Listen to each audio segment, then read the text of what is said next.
Okay, అందరికీ నమస్కారాలు. ఈరోజు నేను ఇక్కడికి స్వచ్ఛ ఆంధ్రప్రదేశ్లో కార్యక్రమాలు చేపట్టడానికి ఇక్కడికి వచ్చాను. వచ్చినప్పుడు మీరే చూశారు, ఇక్కడే 4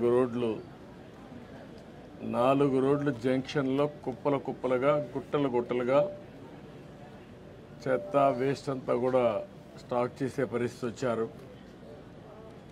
ఇలాంటి గుట్టలుగా పేరుకుపోయినట్టే కానీ ఎక్కడ చూసినా రాష్ట్రం అంతా స్వాగతం పలికే పరిస్థితి వస్తూ ఉంది. 85 లక్షల మెట్రిక్ టన్నులు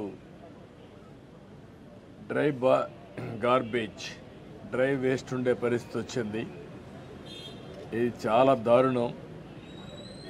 నేను ఎన్నోసార్లు చెప్పాను మీ అందరికీ, రాష్ట్ర ప్రజలందరికీ, ఎంత పరిపాలన భ్రష్టు పట్టించిందంటే, ఒక పక్క స్వచ్ఛ భారత్ పెట్టి స్వచ్ఛ ఆంధ్రప్రదేశ్ కింద ఎక్కడికక్కడ కార్యక్రమాలు చేసి ఈ సమయంలో ఈ 5 ఏళ్లలో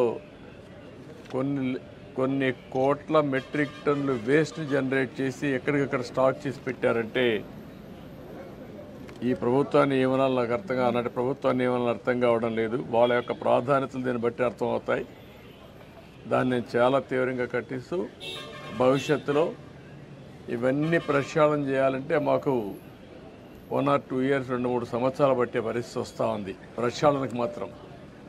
అక్కడి నుంచి భవిష్యత్తు కార్యక్రమాలు అయితే ఇంకా సమయం తీసుకునే పరిస్థితి వస్తుంది. అంత భ్రష్టు పట్టించారు. ఏదేమైనా వ్యవస్థలన్నీ కూడా స్ట్రీమ్లైన్ చేస్తాం. ఇప్పుడే నేను మచిలీపట్నం పోర్టుకి వెళ్ళి వచ్చాను. పోర్టు చూశాను. సర్ప్రైజ్ ఇన్స్పెక్షన్కి వచ్చాను. దగ్గర 3,669 కోట్ల రూపాయల ఖర్చుతో పీపీ మోడల్లో ఈ ప్రాజెక్టు పూర్తి అవ్వాలి. అక్టోబర్ 2025కే పూర్తి చేయాల్సిన అవసరం ఉంది. కానీ పనులు మాత్రం 26% ఇప్పటికి పూర్తయినాయి. 24% 865 కోట్ల రూపాయల వర్త్ పనులు పూర్తయినాయి. రేపు ఎల్లుండో డెవలపర్ పిలిపించి గట్టిగా చెప్తాను. చెప్పి ఎట్టి పరిస్థితిలో 25కు పూర్తయ్యేట్టుగా ఈ ప్రాజెక్ట్ని స్పీడప్ చేస్తాం.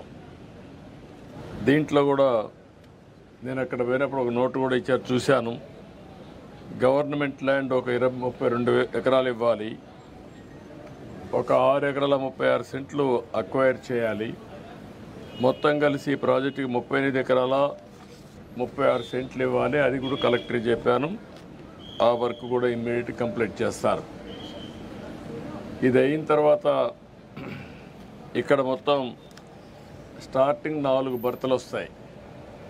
అల్టిమేట్గా మాస్టర్ ప్లాన్లో 16 వరకు వెళ్ళే అవకాశం ఉంటుంది. ఫైనల్ ప్రాజెక్టులో 3,696 ఎకరాలు ల్యాండ్ కూడా కావాలి. ఇప్పుడిప్పుడే స్పీడప్ అవుతుంది.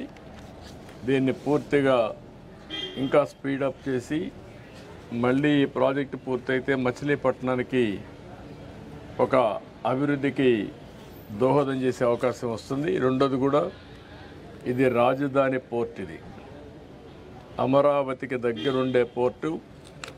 ఒక 45 నిమిషాలు, 1 గంటలో ఇక్కడికి వచ్చే అవకాశం ఉంటుంది. కాబట్టి ఈ పోర్ట్ని అన్ని విధాలు అభివృద్ధి చేసుకుంటే ఈ ప్రాంత ప్రజలకే కాకుండా రాజధానికి కూడా ఎంతో ఉపయోగపడే పరిస్థితి వస్తుంది. దానికి కూడా స్ట్రీమ్ లైన్ చేస్తాం. ఎక్స్టర్నల్ రోడ్స్ కానీ, అదే మరి ఇక్కడ కావాల్సినటువంటి పోలీస్ ట్రైనింగ్ సెంటర్లో స్ట్రీమ్ లైన్ చేయడం కానీ, వాటర్ సప్లై కానీ, ఇవన్నీ కూడా కొన్ని పెండింగ్ ఉన్నాయి. రెండోది ఇసుక కూడా కొరత ఉందని చెప్పారు. అవి కూడా ఇప్పుడు నేను కలెక్టర్ గారికి ఆదేశాలు ఇస్తున్నా. ఈ ప్రాజెక్టుకి ఫాస్ట్ ట్రాక్లో రా మెటీరియల్ కానీ, లేకుంటే వాళ్ళకి కావలసినటువంటి సదుపాయాలు కానీ అన్నీ కూడా పూర్తి చేసి దీన్ని అనుకున్న టైంలో పూర్తి చేయడం ఒక బాధ్యతగా పెట్టుకుంటున్నాం. అది కూడా పూర్తి చేస్తాం. ఈ ప్రాజెక్టును పూర్తి చేయడమే కాకుండా ఈ ప్రాంతంలో పరిశ్రమలకు కూడా మనం నాంది పెరిగితే ఎక్స్పోర్ట్ చేయడానికి వస్తుంది. కంటైనర్ పోర్టు కింద దీన్ని అభివృద్ధి చేయగలిగితే నాగ్పూర్ నుంచి కానీ, తెలంగాణ నుంచి కానీ తెలంగాణ నుంచి అయితే డ్రై పోర్ట్ కింద దీన్ని ఇంటిగ్రేట్ చేసే అవకాశాలు ఉంటాయి. వేరియస్ ఆపర్చునిటీస్ ఉన్నాయి.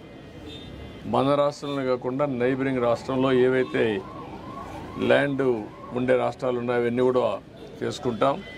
అల్టిమేట్గా ఈ పోర్ట్ని ఒక మంచి పోర్ట్గా అభివృద్ధి చేయాలని చెప్పి అనుకుంటున్నాం. అది కూడా చేస్తాం. అదే మరి సిటీకి నేను ఇంత మునిపే చెప్పాను, ఆ పనులన్నిటి కమిట్మెంట్ ఉంది, తప్పకుండా చేస్తాం. ఇది బ్రీఫ్గా ఈ పోర్ట్ గురించి ఎక్కువ ఎంఫసైజ్ చేయాలనే ఉద్దేశంతోనే మళ్ళీ ఒకసారి మిమ్మల్ని రమ్మన్నాను. మీరు రాలేకపోయారు. దీనికి ఎన్నో ఉద్యమాలు చేశారు, సంవత్సరాల కొద్ది ఉద్యమాలు చేశారు. దగ్గర 2 ఏళ్ళు 3 ఏళ్ళు ఉద్యమాలు చేస్తే ఆ రోజు పోర్ట్ని నేను ప్రారంభించిన పోర్ట్ని మళ్ళా మార్చారు. అయినా ఇప్పుడు మళ్ళీ దీన్ని డిస్టర్బ్ చేయడం నాకు ఇష్టం లేదు. అది విధ్వంసం అవుతుంది. ఆ రోజు చేసిన విధ్వంసం మళ్ళీ ఇంకొకసారి పునరావృతం కావడానికి వీలు లేదు. ఎట్టి పరిస్థితి దీన్ని పూర్తి చేస్తాం. కంటిన్యూ ఈ ప్రాజెక్టు పూర్తి అవుతుంది. పీపీపీ ఇది P4 అది కూడా వర్కౌట్ చేస్తున్న ఆ ఊరిని ఇప్పుడు టేకప్ చేస్తాం. ఫస్ట్ ఫేజ్లో ఆ ఊరిని టేకప్ చేసి మళ్ళీ రాష్ట్రం అంతా కూడా చేస్తాం. జనవరికి దీనికి లాంచ్ చేస్తాం ప్రోగ్రామ్ని. ప్రూఫ్ ఆఫ్ కాన్సెప్ట్ కింద నిమ్మకూరు ఫస్ట్ ప్రాజెక్ట్ కింద స్టార్ట్ చేస్తాం. ఇప్పుడు 4 బర్తులు ఉంది, అవే కంటిన్యూ అవుతాయి. ఏదైతే ఎస్టిమేట్స్ కూడా ఉన్నాయి, ఇప్పుడు పెంచాల్సిన అవసరం లేదని నా అభిప్రాయం. ఎనివే నేను రివ్యూ చేస్తాను. పోర్టుకు అనుసంధానంగా పరిశ్రమలు రావాలి, ఏమేమి రాగలుగుతాయని చూస్తాం. ఇప్పుడే BPCL కూడా ప్రపోజల్స్ పెట్టాం. వాళ్ళు కూడా రిపోర్ట్ ఇవ్వాలి. ఆ రిపోర్ట్ వస్తే క్లారిటీ వస్తుంది. ఒకవేళ వాళ్ళు వస్తే యాంకర్ ఇండస్ట్రీ కింద ఇమీడియట్గా పికప్ అవుతుంది. ఒకవేళ ప్రత్యామ్నాయంగా ఇంకా ఏం చేయాలో అవన్నీ కూడా వర్కౌట్ చేస్తాం. అంటే ఇంకా అవసరమైతే ల్యాండ్ అక్వైర్ చేసుకునే అవకాశం ఉంటే అవన్నీ చేసుకుంటాం. ఏమేమి కావాలో అన్ని విధాల ప్లాన్ చేస్తాం. ఇండస్ట్రియలైజేషన్ చాలా అవసరం.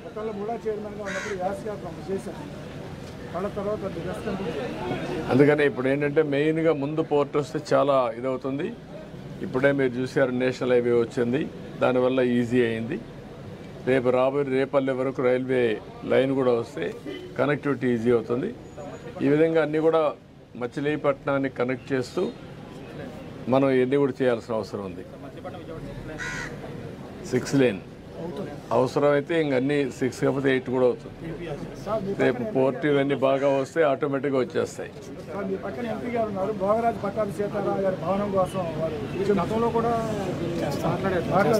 అది కూడా వర్కౌట్ చేద్దాం.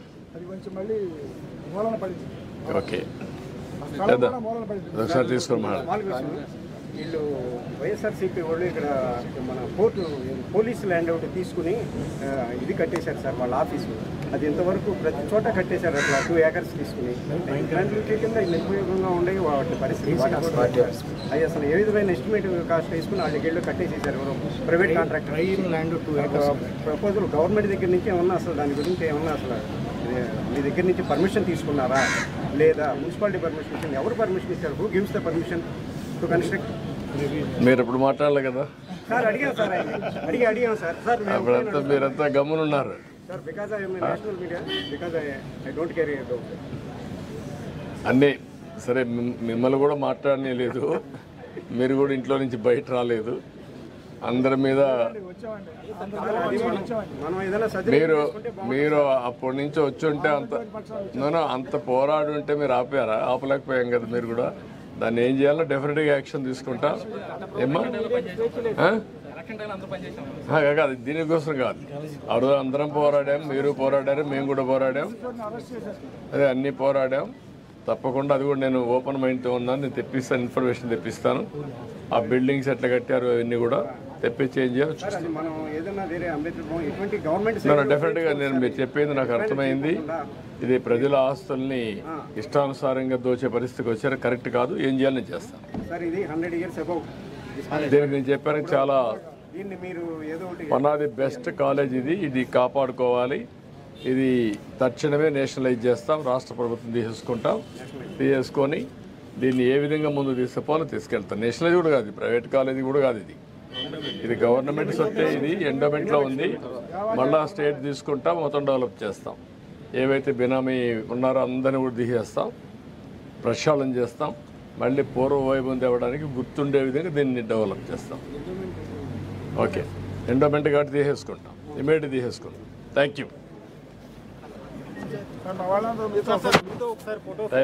టైం లేదు, ఇప్పటికే నాకు మళ్ళీ ఫ్లైట్ లేదు ఇప్పుడు.